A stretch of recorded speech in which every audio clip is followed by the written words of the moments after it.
এলাকার মধ্যে অনেক মানুষ আছেন আপনারা যারা আলেমদেরকে দাওয়াত দিয়ে সুন্দর সুন্দর খাবার খাওয়ান, কোটিপতি আত্মীয়দেরকে দাওয়াত দিয়ে খাবার খাওয়ান, ক্ষুধার্ত মানুষকে কয়েকদিন দাওয়াত দিয়ে খাওয়াইছেন।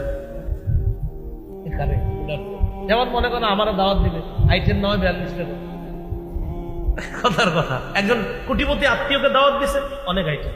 আজকে আমরা এখানে যারা আমাদেরকে দাওয়াত দিলে অনেক আইটেম হবে, তো একজন ক্ষুধার্তকে দাওয়াত দিয়ে কয়েকদিন আপনি এরকম সুন্দর আইটেম করছেন। এজন্য আমি আপনাদেরকে বলি, আলেমদেরকে মাশাআল্লাহ দাওয়াত দেন, ঠিক আছে আলহামদুলিল্লাহ।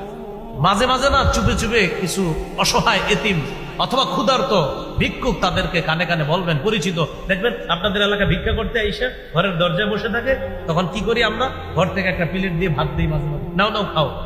এই জাতীয় ভিক্ষুকদেরকে মাঝে মাঝে বলবেন, আগামী শুক্রবার জুমার নামাজের পরে তোমার পুরা পরিবার আমার বাড়িতে দাওয়াত।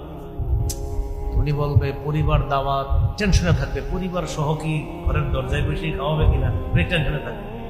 কিন্তু যখন পরে শুক্রবারে উনি আসবে, ঠিক আমাদেরকে যেখানে বসে খাওয়াইতেন ওই তার পরিবারকে ওখানে বসে আপনি খাওয়াবেন।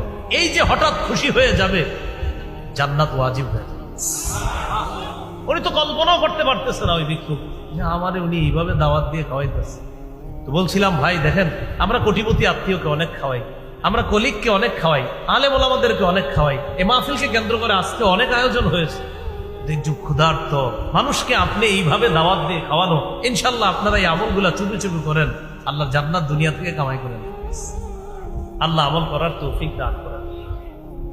ভালো করে মনে রাখবেন, ইসলামের সুন্দর একটা শিষ্টাচার হলো ক্ষুধার্তকে খাওয়ানো। সহিহ বুখারীর 12 নম্বর হাদিস, আন্না রাজুলান সাআলান নাবিয়্যা সাল্লাল্লাহু আলাইহি ওয়াসাল্লাম আইয়ুল ইসলামি খায়রুন ইয়া রাসূলুল্লাহ। এক ব্যক্তি আল্লাহ রাসূল সাল্লাল্লাহু আলাইহি সাল্লামকে জিজ্ঞাসা করলেন, ইসলামের কোন রীতিনীতিটা সবচেয়ে উত্তম ইয়া রাসূলুল্লাহ, আমি আপনার কাছে জানতে চাই। فقال رسول الله صلى الله عليه وسلم, আল্লাহ নবী বললেন, তুতঈমুত তাআম, ক্ষুধার্তকে তুমি খাবার খাওয়াও।